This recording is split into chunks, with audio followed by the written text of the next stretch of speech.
India உதவியுடன் பூட்டான் நாட்டில் புதிதாக அமைக்கப்பட்டுள்ள நீர்மின் நிலையத்தின் பெயர் என்ன? ஆப்ஷன் ஏ தாலா, ஆப்ஷன் பி புனன் சங்சு 1, ஆப்ஷன் சி புனன் சங்சு 2, ஆப்ஷன் டி மாண்டேசு. ஆப்ஷன் இவற்றில் எதுவும் இல்லை. ஸோ இதற்கான சரியான பதில் வந்து புனன் சங்சு 2.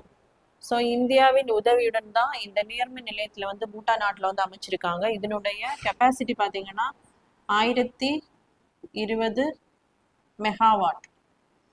ஸோ பூட்டான் நாட்டினுடைய மன்னர் அவருடைய தந்தையின் பிறந்த நாள் என்னைக்கு பார்த்தீங்கன்னா நவம்பர்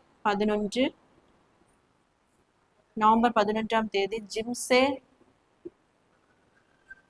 ஜிம்சே சிங்கே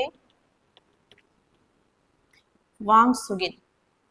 ஸோ இது பூட்டான் நாட்டினுடைய மன்னருடைய தந்தையின் பிறந்த தேதி. ஸோ அதை முன்னிட்டு தான் பிரதமர் மோடி மற்றும் பூட்டான் நாட்டில் இருக்கக்கூடிய அந்த மன்னர் இணைந்து இந்த நீர்மின் நிலையத்தை வந்து திறந்து வச்சிருக்காங்க. ஸோ பூட்டான் பார்த்தீங்கன்னா இந்தியாவில் இருக்கக்கூடிய அந்த நில எல்லைகளை பகிர்ந்து கொள்ளக்கூடிய நாடுகளில் ஒன்று. மொத்தம் 7 நாடுகள் வந்து இந்தியாவினுடைய எல்லையை வந்து பகிர்ந்து கொள்ளும்.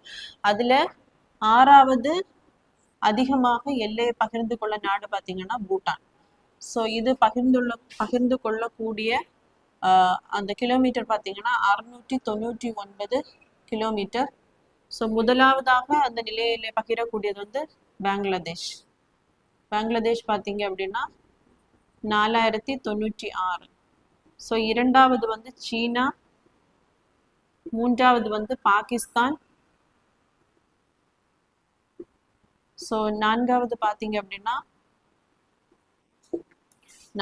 வந்து நேபாள்,